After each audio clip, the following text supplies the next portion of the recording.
Oh boy. Well, it's already recording. How are you guys doing? Good. We should do a pre-show, the ritual of all of us clearing our throat before we start. We should. It's really loud. It's super loud. Hi. Anyway, what's new? What's new? Spring is coming, but I woke up Saturday morning and there was like 5 inches of snow in the backyard. What? Seriously? Yeah. What? Wow. It was insane. I had no idea it was coming, but it was all melted. It was one of those like fake snowstorms that come, and by noon, it's 45 degrees and all the snow is almost completely gone. But it was really a shock to see. But it's coming. I did a lot of spring cleanup yesterday, working around the house, and the trees. I just sent you guys a picture. The trees are falling one by one along the property line.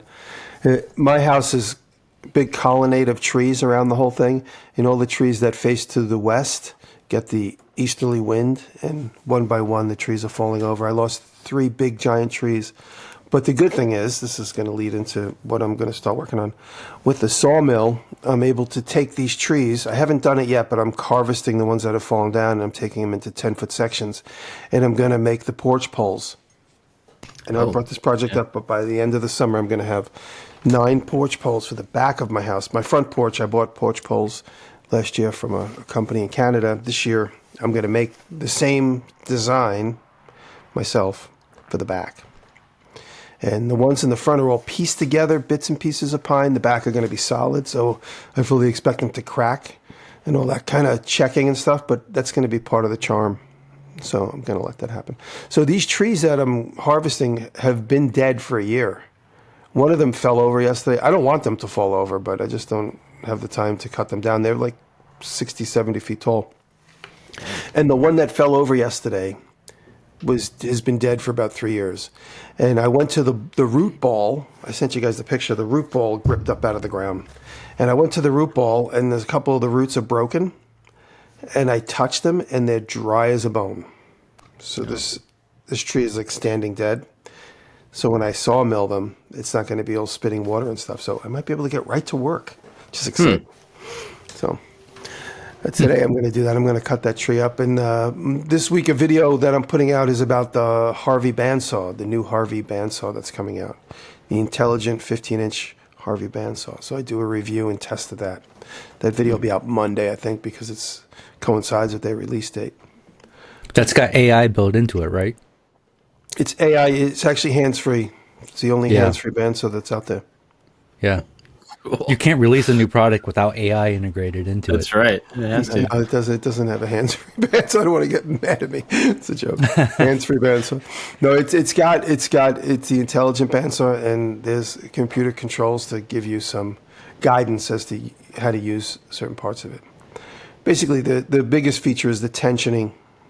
There's a range on the computer readout, digital readout. I don't know if the proper thing to say it's a computer. I don't know if it's just a digital readout or... digital readout probably be the... But it does have some, when you go through the menus, it says certain features that aren't available yet. And you can connect that. I think you can connect it to the internet for some software upgrades for that screen. So you can run the bandsaw at a distance, like you can be in another city. Yeah, you can turn it on. You can turn it on from home. Yeah, that's cool. Hey Siri, start the bandsaw. Warm up the bandsaw. I'm coming to work. That's funny. You can just set up an action so it knows, like when you're 5 minutes from home, it starts up the bandsaw. Yeah, just to get it running, gets it up to speed. So that's pretty crazy, though. Working on that. You like that? You like that saw, though? I love it. Much like when SawStop put out a saw, and they had to compete with everybody that was out there. I know Harvey's been making bandsaws, but because this is a big new feature, they really over-engineered it, and it's so sturdy as a saw, and just beautifully designed, and they have good aesthetics and the table is nickel-plated. It'll never rust. All their tools now are nickel-plated. All their tables on all their cast iron tables are nickel-plated. And yeah, it's just it's a beautiful design, and it's really stout. So that does it video bother you? But Will it bother you that all your other cast iron tables will be rusty and this one will be nickel plated? I'm used to it. There's glue stains and coffee rings on everything I own. This I gave up. This I gave up on caring.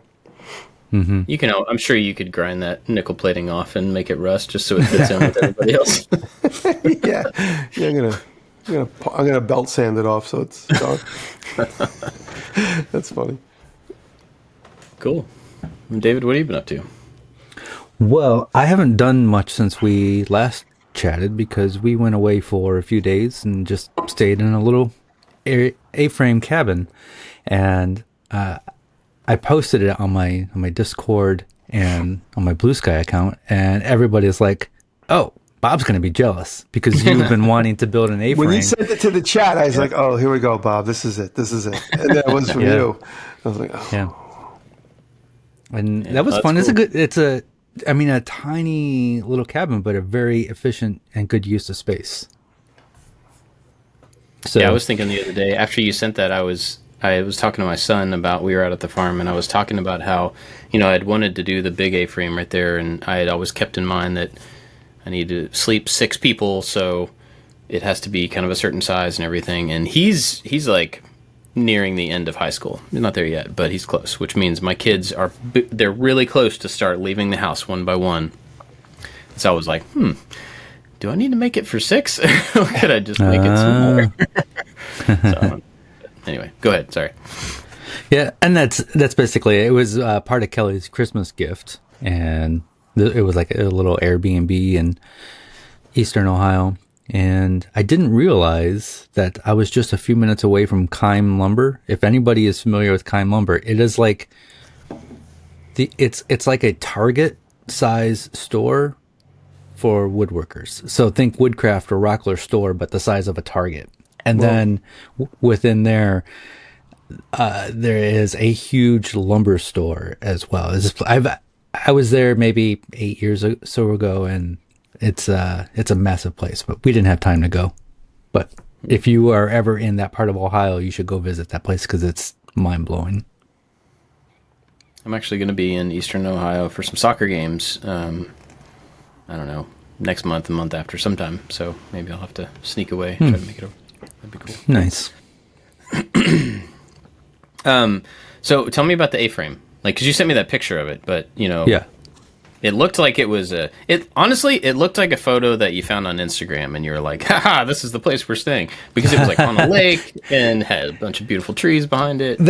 It's funny because when I was taking the photo, I was like, this photo is not nearly as good as the photo that's on the Airbnb listing. Yeah. Because in the Airbnb listing, they show it, there's a fresh coat of snow over everything, and the lighting is perfect where there's a little bit of golden hour sun coming through. Mine, it just feels there's no leaves on the tree yet. It's cold. It's gray. And I was like, this is a terrible photo, but it's all I got. I didn't even notice the trees. I was looking at the A-frames. It's really a beautiful structure. Yeah. Yeah. So there's a kind of like a creek, a large creek, small river that kind of ends right in front of it. And so you step out on the deck, and then you're at the beginning of this river or creek. And it was just purely to get out of the house, have somebody watch the dogs while we just hang out. And all we did all weekend, we went to a few places to get stuff to eat, but we watched the Paranormal Activity franchise over the weekend, and it was just nice. I like that series. So as far as the building, it's a smaller A-frame. So it's sort of, it's just one large room on the inside. The bathroom is the only one that's kind of blocked off, and there is a curtain to separate the bedroom from the front room. But there's no TV in there. There's just a fireplace and a chair couch. I don't know how to describe it, but it was like a very large circular chair that's also a couch. So it's a small couch or a big chair. And we just kind of cuddled up there and hung out for the weekend. Cool. Awesome. It looked like there were stairs in the back of it, but there aren't stairs. There's not like a loft. There is a loft.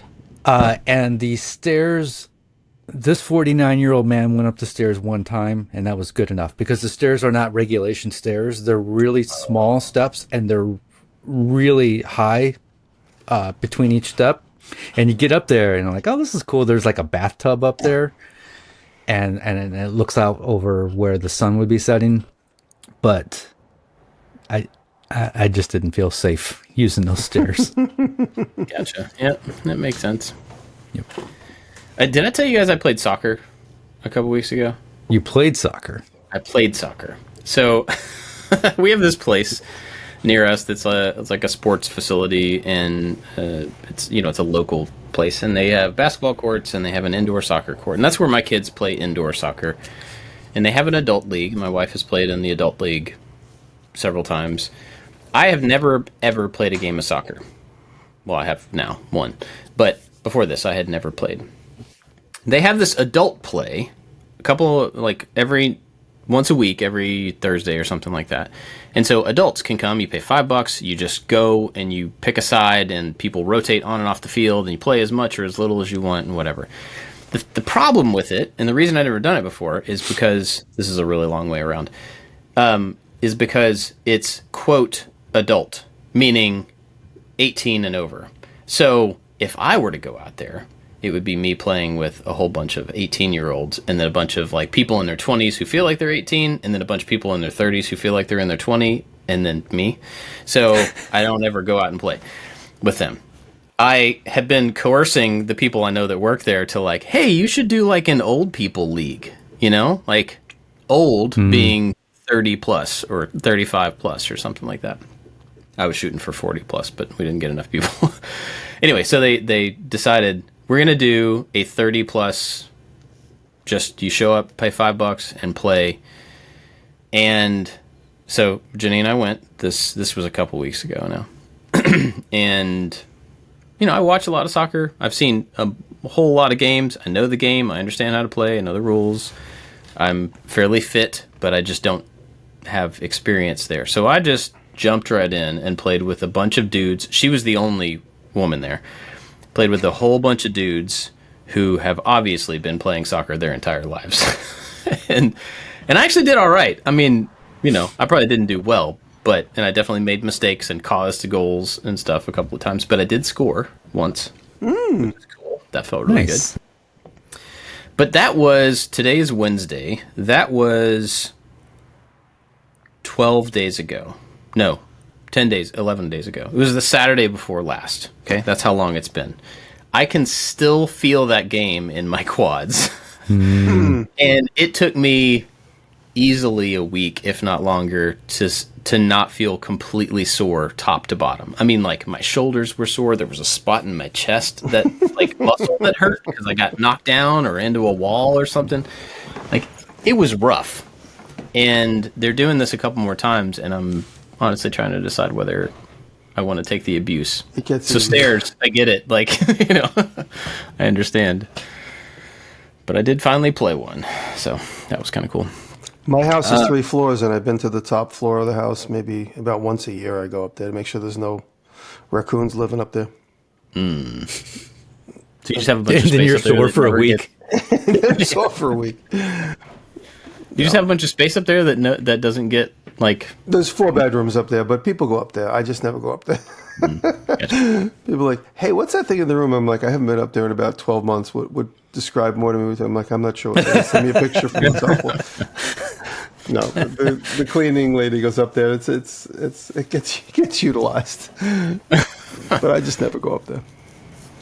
Cool. Well, I've been working, this week I've been out at the farm working on the Gia, and I'm doing a quick video. I mean, I have like a week to do it. Using the new metal fab that I got from X-Tool. Yeah, you showed a little preview of it.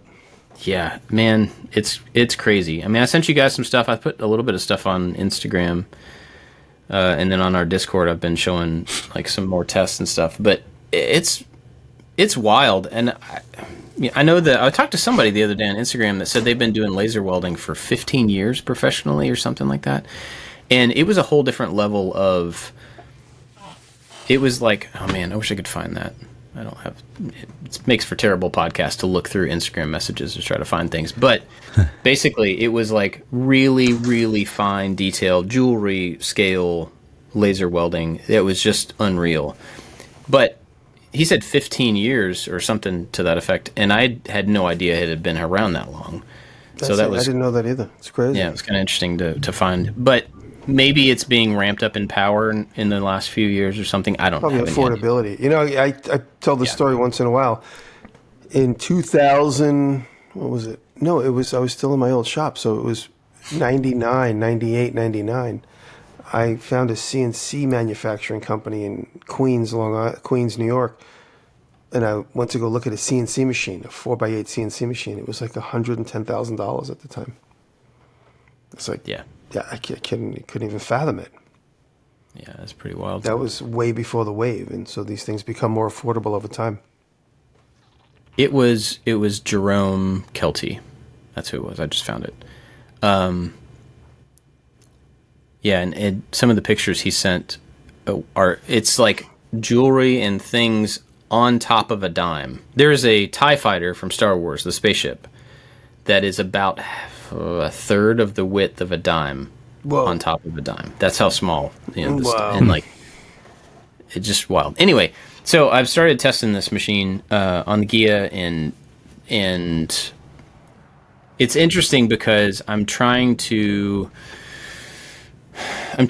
figure out how to test this thing, but at the same time trying to figure out how to actually do the work I have to do. It's not on the Gia, I'm taking out the entire back end, and it's not just the back outside. It's the back outside, the back inside, the flat panels, the apron that crosses, and like the entire thing has to be changed. So figuring out where to start, what to take off, in what order, so that I can put things back and not lose all my reference points and all that stuff. And so it's kind of weird just trying to figure all that out, how to do it, and then try a tool that I'm new to at the same time. And I have a limited amount of time to kind of get this one done. Trying to get the video out for when they actually release this tool. And that's like next Thursday. So pretty quick. But anyway, the tests I've done with it for the cleaning, it's crazy. Like that right there, even if that's all it did, it would be worth having. Because even if you were welding with another machine, being able to take that laser and like run it over the seam, put the pieces together that you're going to weld, and then just it's clean. It's like perfectly clean. Now you do your weld, you have no contamination. And so you're getting paint out of body folds and stuff. Yep. Yeah. Do you need to clean that seam if you're laser welding? I mean, I think if there were paint on it, like if you had two painted surfaces, you don't have to grind them down and then fit. You could fit them up and then clean the paint off in place. Or if you have, any contaminant in there that you can get rid of, I think would be better overall. I don't really know if the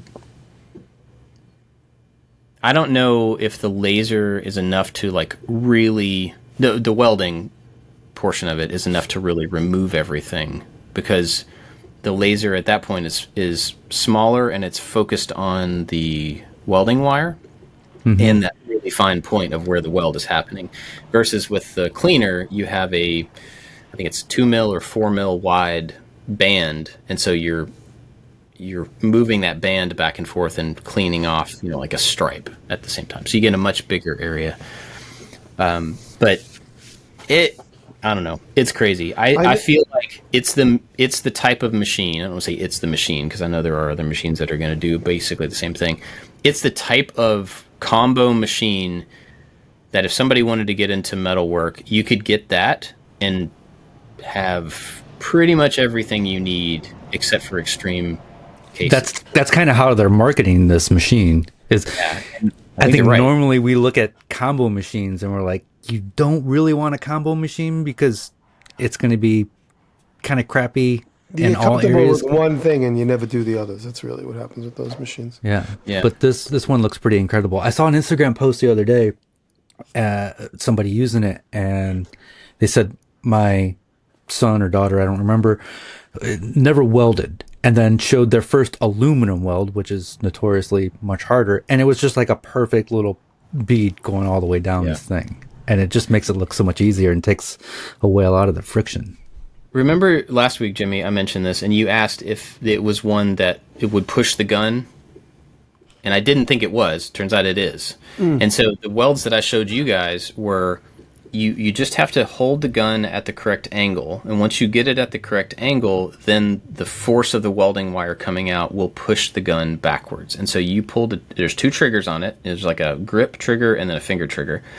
You pull those, and then, you're not managing it with your arm. You're just holding it, and man, you can feel it pushing you back, and you have a perfect That's bead. what you meant by your text.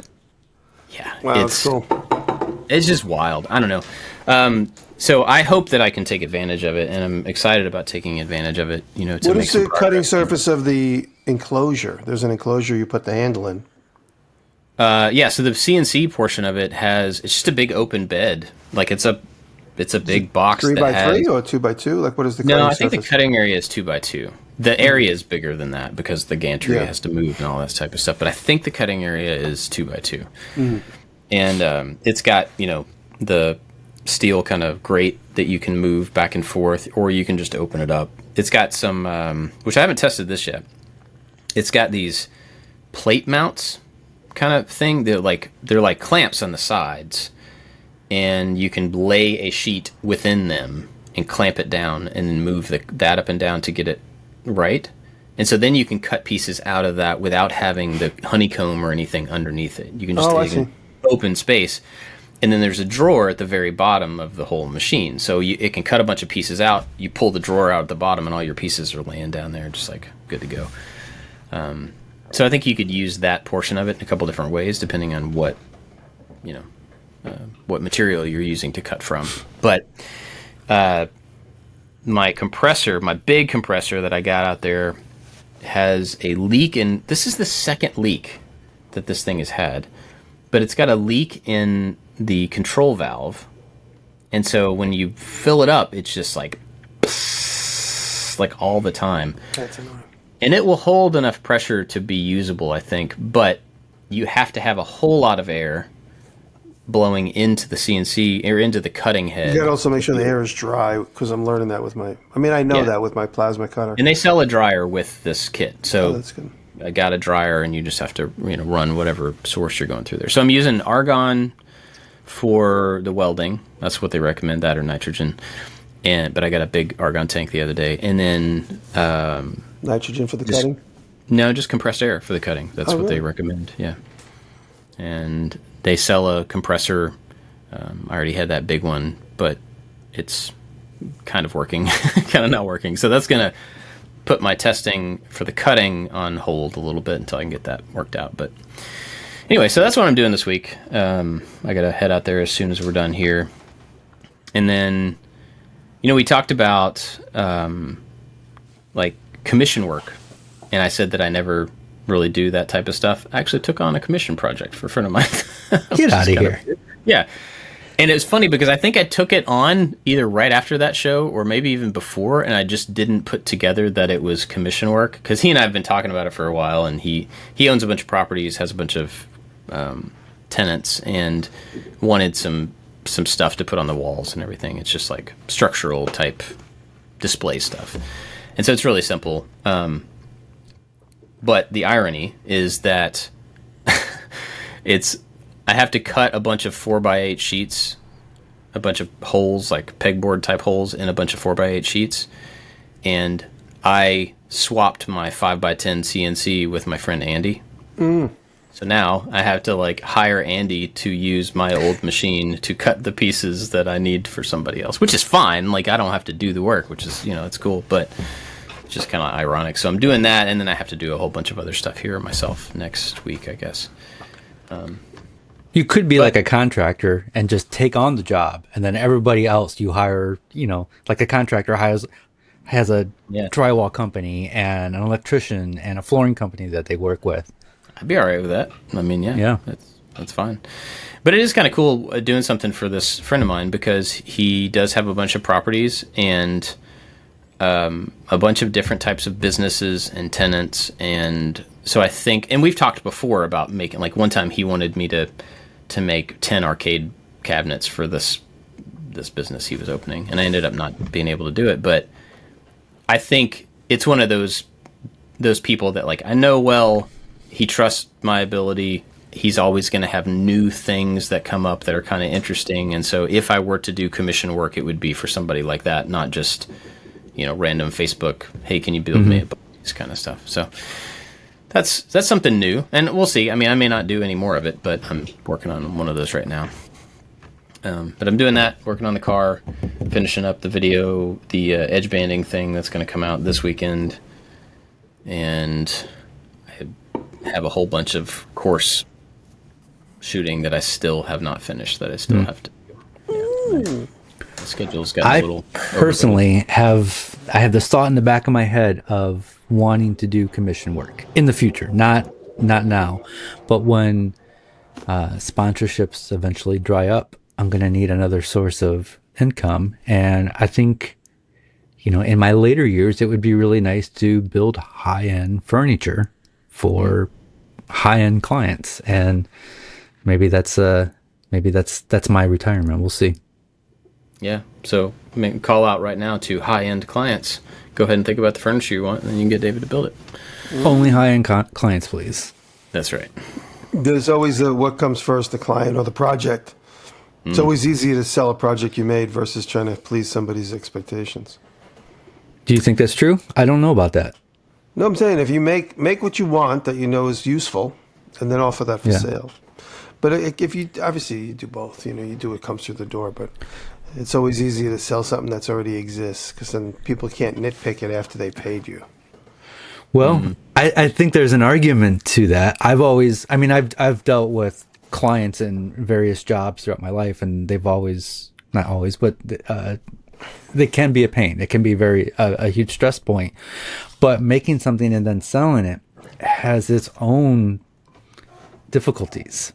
I mean, now you have to have a place to store stuff, and you have to find people to buy it. So now you're into marketing and all that. I don't know. I think I personally, when I get to that point, I would rather have a client asking me to make something, but with the caveat of I am the artist, so you get what you get type of thing. You tell me you want a credenza, I will design you a credenza. You get, we'll have one round of feedback, and then it's my art piece from there. So it's like they get to submit a one-word request as to what they want. They say credenza, or like they have to find the right word for end table or whatever.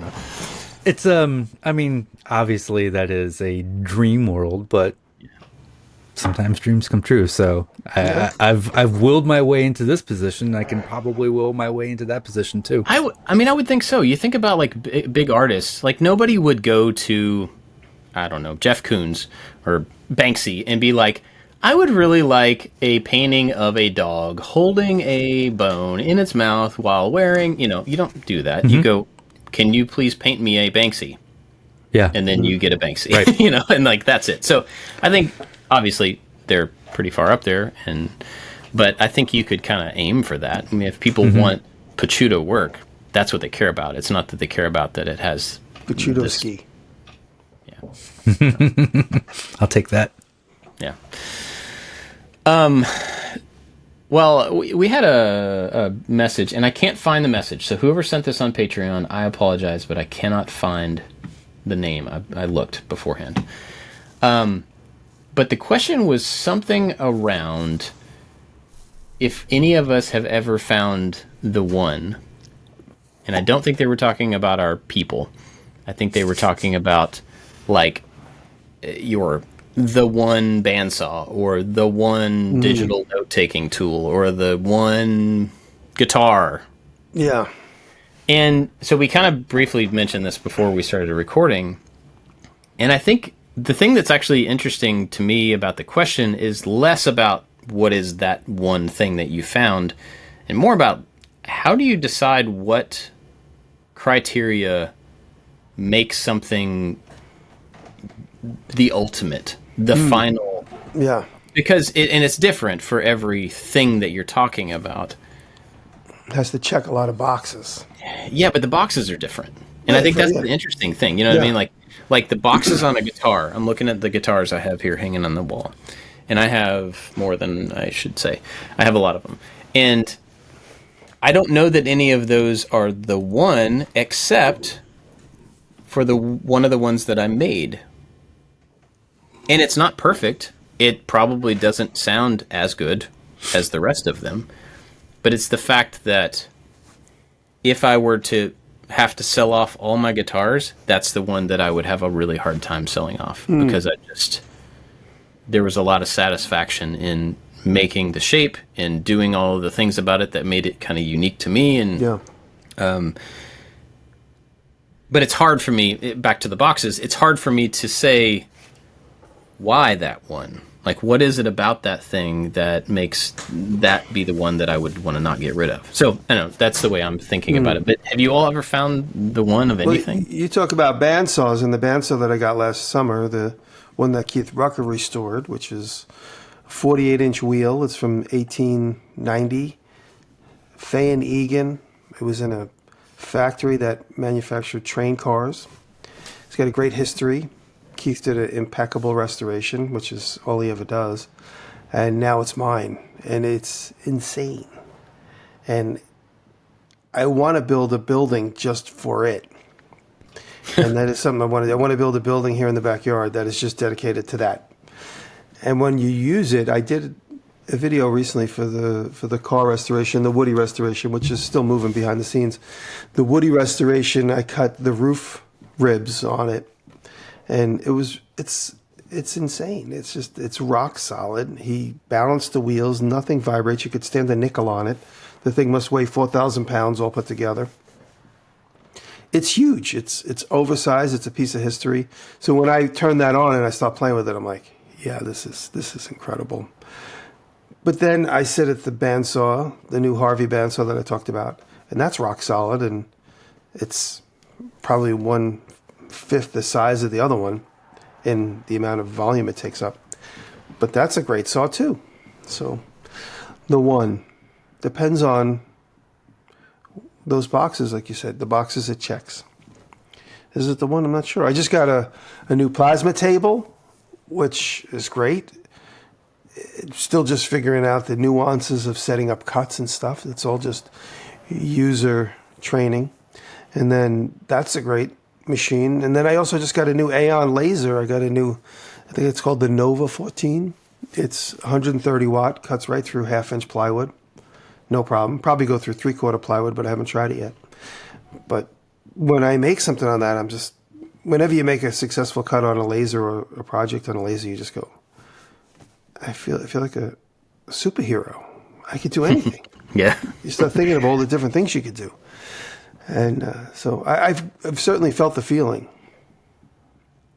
as far as tools go. When you open up and slice a piece of wood with a brand new hand plane from Veritas or Melbourne Tools, and you're like, wow, this is insane. You're like, this is like I'm never going to put this down on the blade. And then 10 minutes later, it flies out of your hand while you're trying to carve something. And you just go, well, that was at the first dent. You try and get that chip out of the blade, and you go, well, whatever. But yeah, no, I've had that feeling several times. Even opening up a set of ratchets for the first time, you're like, I'm going to keep these perfect. And then 2 days, you're missing the 10 millimeter. But just anytime you crack open a brand new tool. So you have that feeling when it's new and kind of unmolested, right? Pretty Is that what much. you're saying? Yeah. I guess so, yeah. Yeah. No, but the classic antique tools too. I have a Bridgeport that I bought. I paid a premium price for a low hours Bridgeport. I bought it from Moscow last summer. And every time I go to use it, I was like, I'm so glad I bought this. Because it's handsome, because it's not beat up. It doesn't have 30 coats of paint on it. Low hours, so what you see is basically what they made. It doesn't have cut marks in the table. It's basically pristine. You know, it's like a low miles automobile probably from the 60s, the early 70s this machine is from.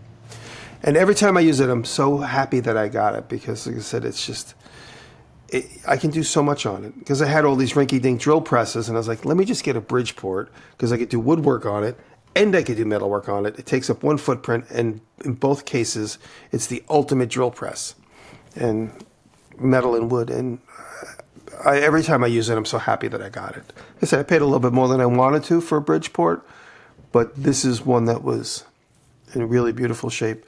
Apparently, if I have it correct, it was at a machine shop in a hospital versus a machine shop in an airplane factory. You know, it's like it got very low hours. Like why? It's when you shop for machine shop tools, you want tools that were in the basement of colleges. Like my other lathe is from the basement of Columbia University, apparently in New York.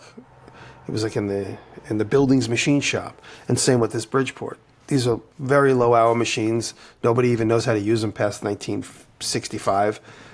So they got no use. They just basically took up space. When I got my lathe, I'll stop talking. I remember talking about my lathe when I got my 10-foot South Bend lathe. I was like, this is cool. And every time I use it, I have that feeling of like, I'll never need another lathe. When I see these more modern ones with all these levers and switches and stuff, I'm like, I like using this. It's like starting up an old car that's still in really good shape. So, yeah, I have that feeling a lot. Not consciously, but now I'll be conscious of it. Yeah. You're muted, David. So this is definitely a thing that I struggle with, and I think searching for the one is unhealthy for me because every time I get something that I think is the one, there is that amazing excitement when you first get it, and then it just becomes another thing that you have. Recently I sold a bunch of music equipment. I'm trying to downsize to just the things that I need and all the things that I want, so I don't have to worry about anything in the office anymore. And I sold some drum machines, and I got the drum machine that I wanted. It is the one, and it allows me to do all the things that I want to do. And I got to play with it nonstop for a few days, and now it's just another thing in the arsenal. And when I got, to me, the Saw Stop is one of the best table saws in the world, and it has the technology that I want, but it's not perfect. And I recently backed a Kickstarter for a digital fence, so you can say go to this particular measurement and the fence moves, and then you can use that for repeat cuts, and you can move the fence without worrying and try to get it to exactly where you had it before. And then I'm like, ooh, this is going to be awesome. And then I see like a company like Harvey is releasing a new fence, not a Kickstarter, just a product that they're going to release. And like, oh, I was going to have the one, and I backed that, and now there's this other company coming out with this thing, and maybe the one I have is not the one. And so I'm always chasing something that I don't always need to be chasing. I need to accept what I have and make what I have. I've actually, and I was telling you guys before we recorded, I have this idea for a video that I want to make about having what you have versus what you want, and how that can help you grow, but also how that is also unhealthy. And I have so much to say about this, but I don't know how to put everything into words. But for me, searching for the one tool, the one shop, the perfect shop, is kind of unhealthy for me. Yeah, I 100% agree with that. And so I think one of the things that I think most people struggle with, and I'll say I do too, for sure, is contentment. And this is not necessarily about tools. It's about contentment. It's about being okay, or enjoying, not even being okay, actively enjoying what you have, where you're at, how things are, regardless, in spite of the things that are not ideal. I mean, that's how I think of contentment. And man, like, That is a tough thing to do in all the different parts of your life, but what a skill to be able to look past the hard stuff, the Be happy things with you what don't you got. like. Just be happy with where you are. Be and what happy, you got. yeah. Yeah.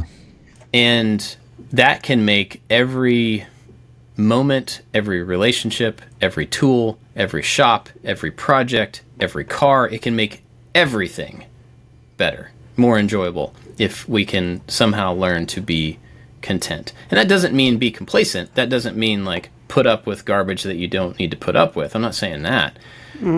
But like you said, like all those tools that are like, they're really close, you know, like they're the saw stop is the same for me. Like that is, I'm never going to buy another table saw. That is, if it was table saws, that's it. I don't need anything else. And maybe there is something better. Maybe if I tried a better one, I would go, oh yeah, this would be cool. But I am 100% content with that as a quality tool that I feel comfortable with and that I feel safe with, and, you know, those types of things. Every tool is going to have that potential for, yeah, it could be better, it could be faster, it could be more powerful, it could have more capacity, it could be whatever, you know, I could always use more space, you could always have more clamps, you know, it's that kind of thing. But goodness gracious, like, if we can be content, all of us, I'm talking to myself, I say us, if we can be content with how things are and then work to change the things that are bad, not the things that are not ideal, the things that are bad, focus our effort on replacing the tools that are dangerous, the tools that are unsafe, that's a different way to go about, you know, handling the stuff that you have and replacing the stuff that you have. But, and I'm not saying there's anything bad with getting new tools or replacing things that are, you know, you just want a bigger, better one. There's nothing wrong with that. But contentment in general is a struggle, especially with social media.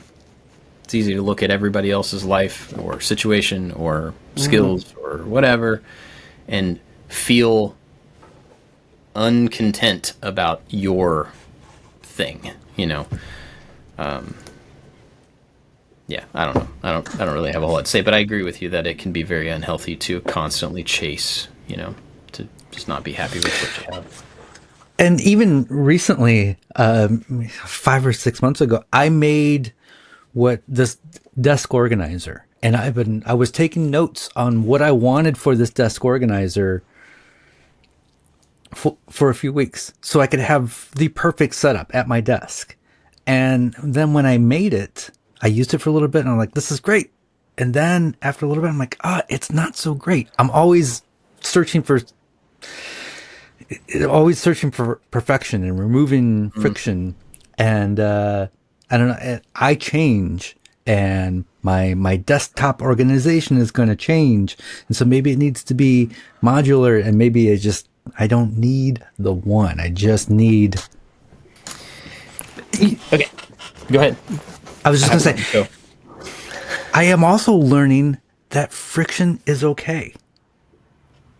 And we want to create. We want to be able to create the things that we want as easily as possible, but sometimes those little hurdles adds problems and complexities and difficulties that helps make the project better, because you had to jump through hoops, you had to force your way, you had to figure out things, which actually is a little bit more fun. And so I'm trying to get in that mindset lately. Yeah, I think you said something a second ago that got this, and I can't remember what it was now. But yeah, the idea of looking for the final boss of whatever organizer is probably counter to how life actually works, right? We like the iterative work of making something better towards perfection without actually ever realizing that we're going to get to perfection. Somebody recently, I heard this, and I don't know where I heard it, but they said, your life is not a painting, it's a story. And I thought, oh, that's cool. And they said it in the context of your life right now, if you freeze time, your life is not how things are right now. It is not all the faults you have. It is not all the trauma you have. It is not all of the whatever you have. This is a moment in an ongoing, moving story. And so tomorrow will be a different painting than it is right now. And I thought, man, like what a cool thing to think about, that your current circumstances are not the rest of your life. Same kind of goes for what we're talking about here. Like, Everything's evolving. everything changes all the time. And that's an opportunity for you to continue to explore desk organizers or find a better bandsaw. I had a funny experience yesterday. You're talking about what you're talking about. Well, a friend, do you, I don't want to say his name because he doesn't want to announce it yet, and he's going to make an announcement, but our friend lost his shop in your state. Do you know who I'm talking about? I only knew because it was mentioned to me. Right. But I'm saying, but do you know him personally? Have you met him? I don't believe so. Well, he lost his shop in a fire, and it'll be announced, and there's going to be a GoFundMe and everything, but I don't know what type of work obligations he has, so I'm not going to say his name just yet, but a close friend lost his entire shop in the state of Kentucky to a fire. Everything's okay, it's just material. Nobody got hurt. But I walked around yesterday with my camera, and I sent him pictures of about 10 things saying, these are yours. Come take them if you want them. And I don't expect he wants everything because some of them are oddball machines. But I remember each one of those machines as I acquired them going, I can't believe I have one of these. And now I paid for almost all of them, and I'm giving them to him if he wants them, and there's no obligation. I just want to help him get back on his feet. If there's anything out of the several things I showed him he could take, he knows this. But I remember at each point acquiring them going, I'm so glad I'm able to get this. I'm so glad I'm able to get this. I'm so glad I'm able. And now here I am turning around because my wants and needs have evolved, either past a more modern version or a more safer version or a different version that honestly looks better on camera. That's a big consideration for me. What looks better on camera? What's more handsome vintage? My certain requirements for what I like. And I can't get rid of them. I can't throw them away. So I'm much happier to give them to a friend in need than even try and sell them. I don't really need the money. So I keep them in storage. They sit around. Sometimes they get used. Sometimes they don't get used.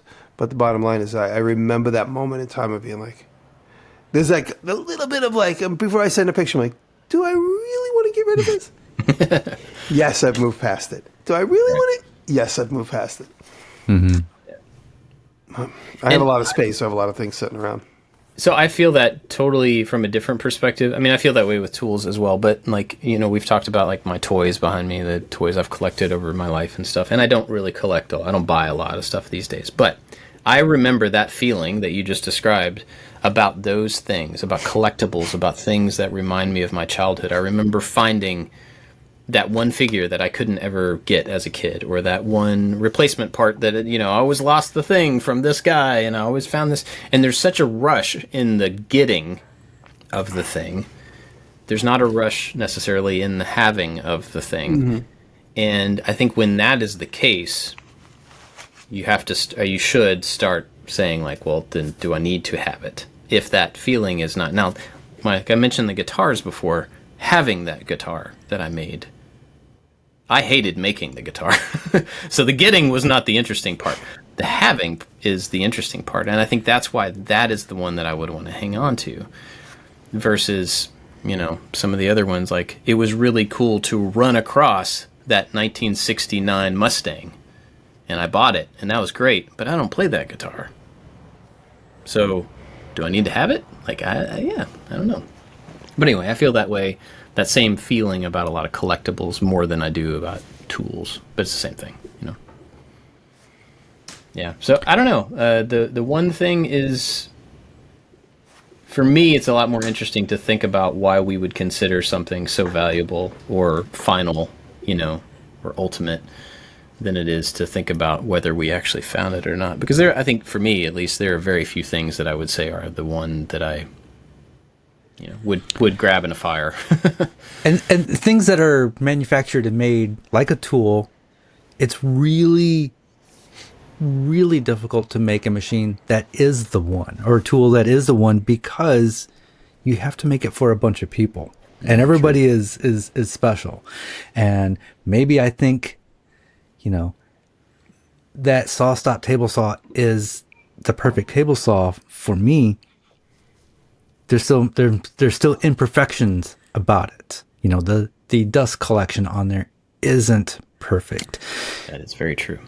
Yes, it winds down pretty fast, but it could wind down a little bit faster. Like it will never be perfect, and you have to generalize making these things. Like my phone is an amazing piece of technology, but it also frustrates me.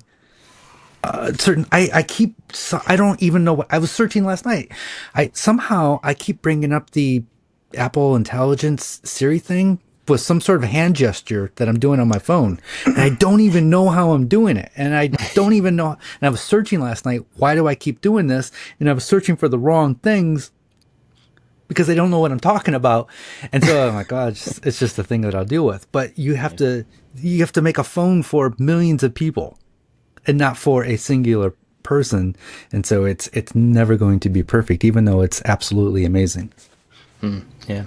Can I bring up one gripe? You reminded me. Does this only happen to me that you text a friend and you put your phone down and you look back and the voice recording thing to send them a voice message has been recording for some minute. And it's in red. And then you're like, I don't want to touch this. I don't want to accidentally send it. And then you hit the red stop button. You're real careful because you don't know what you've been saying for the last. But there have been times where I've texted somebody and then in my headset I hear bing and I look back and it starts recording. I've done nothing. I haven't swiped the screen by accident. I haven't said or done anything out loud to prompt it. It just happens on its own. I always thought I was swiping and doing something wrong, but more now that it's happened so often, I'll literally send you guys a text and then put the phone down and hear bing and look, and then the red line is recording every audio in the room. I hit stop and then X and it goes away. Software bug, legitimately. It could be. Well, like I mentioned earlier, I've been watching the paranormal. It's trying to get people in trouble. The government, man. I've been watching the Paranormal Activity franchise movies back to back to back, and so I can easily explain what's going on in the after show. I knew it wasn't just me. It seems like a internet scam, or it seems like it's a plot by Apple to get everybody in trouble with back talking to people. Definitely. Probably, yeah. There's a lot of money in that. I could see. Cool. Well, any other thoughts on the one or? I think the eternal search for the one is cool. You just got to keep doing it. Facebook Market is always there. I honestly, I am constantly scrolling through Facebook Market to satiate that need. I look at Chevys, Cadillacs, trucks, equipment, and I see the coolest things, and I'm just like, I have that. I have that. I have that. I don't need that. I have that. Yeah. That's all 100% related to the price. If it's expensive, I'm like, I have that. I have that. If it's like very affordable, like, and it's within a 20-mile range, I'm like, I might need that. Even though I have 3 of them, I might need that. I'm like, I have to rescue that tool from this guy. He doesn't know what he's doing. I have to go get it. You sound like find my a proper wife home and animals. For it. Yeah, my wife and animals. Like, yeah, I have to rescue that thing. You see like a Bridgeport sitting in a garage unused, and I'm like, it's only 20 miles away, and it's only $1,000. I have to save it. I've got one that's unused. You can come save mine if you want to. Yeah, so the search for the one can be positive or negative. It can be the driving force to help you get to where you want to be. Or it could be the thing that drives you nuts because you don't have what you want. So it's you gotta force your perspective, the good perspective on it. Yeah, I would agree with that. Cool. Well, whoever sent that, let me know who you are because I just cannot find the message. But thank you for the question. That was good. And if you ever have questions that you want us to talk about or topics you want us to talk about, send them to us on Patreon, which is where we get stuff from people. Speaking of, how about that for a transition? Yeah. I want to thank our Patreon supporters because they're awesome. Big thanks to everybody over there, but especially our top supporters. That's Nick Ryan, Corey Ward, Albers Woodworks, Works by Solo, Chad from... Wait. It was Nick Ryan's birthday, April 14th. Happy birthday, Nick. Happy birthday, Nick. That's awesome. Cool. Where was I? Works by Solo, Chad from Mancrafting, Rich at Low End Design, Odin Leather Goods, Sean Beckner, who sent me one of my picks today. Thanks, Sean. Scott at Daddy Yourself DIY, Jeff at the New Janky Workshop, Warren Works, Michael Menedjan, Crabtree Creative, Matthias Garnow, and a pretty big deal. Matthias, Also, I have all your packages. I'm sorry, I'm slacking. That's it. Oh. Josh Luther. Also, people like Josh Luther. We got a bunch of people that support us, and we're very grateful for all of it. Everybody over there at every level gets the after show. Those top supporters just go above and beyond. They don't have to do that, but we're grateful that they do. Everybody gets the after show, which is another, 15, 20 minutes of jibber jabber from us after this show. And you get that through Patreon. So if you want to get that show or you just want to help us out, you can go to patreon.com/makingit and support the show. And if you don't, that's okay. We're just glad that you're here and listening and hanging out with us. Do you guys have anything to recommend? Jimmy, do you have something in your eye? No, I'm practicing trying to lift my eyebrows. Can you guys lift your eyebrows? Are you independently? Can you do one eyebrow over the other? Oh, wow, Bob, I'm jealous. I can do of that. one of them. I can't do the other one. Yeah, see, I'm not good at doing that. I'm not really good at it. But I recommend the studio. I told you guys before we started how funny I thought it was. The studio with Seth Rogen. It's really funny. It talks about big Hollywood movie manufacturing, but it's very relatable from my time in the few TV shows I did. But besides that, it's just super, super funny. The second episode is probably one of the funniest episodes of television I've watched in a really long time. The studio, I think it's on Apple. Check it out. Will do. Oh, I am going with. I don't know if you guys know who Mike White is. He is a actor, writer, director. He was the roommate in School of Rock, and it turns out he is. Yeah, he is the writer of White Lotus. And because White Lotus is big right now, I haven't seen any of the most recent season, but because everybody's, it was really good. Yeah, people are drooling over how good this season is, so I'm looking forward to watching it. But I think this 10-year-old interview with Mike White came up because White Lotus is so big right now, and it's this series called Creative Spark, made by the Motion Picture Academy, and it's just a 4-minute interview, and it's so good and inspiring. And it turns out there's a whole series of these Creative Spark interviews that are 10 years old. How did I not know about this? They're so good. And I had no idea this guy, who I just thought was a comedian, is writing these hit TV shows. Yeah, it's an extremely successful franchise. Yeah. Awesome. I've got two things, and they were both sent to me by different people. One from Sean and then one from Knox on our Discord. And so the first one is an Instagram account called Nick Habitat. And I don't know anything about the guy except that he has been 3D modeling screws for 3D printing that can be printed flat. So if you think about if you were to print a screw, if you print it on the head pointing upward, then all of the layer lines are across the screw, which makes it really weak. And so you would want to print it on its side, long ways, but then that's a nightmare because you have all the threads and you have support material and all this stuff.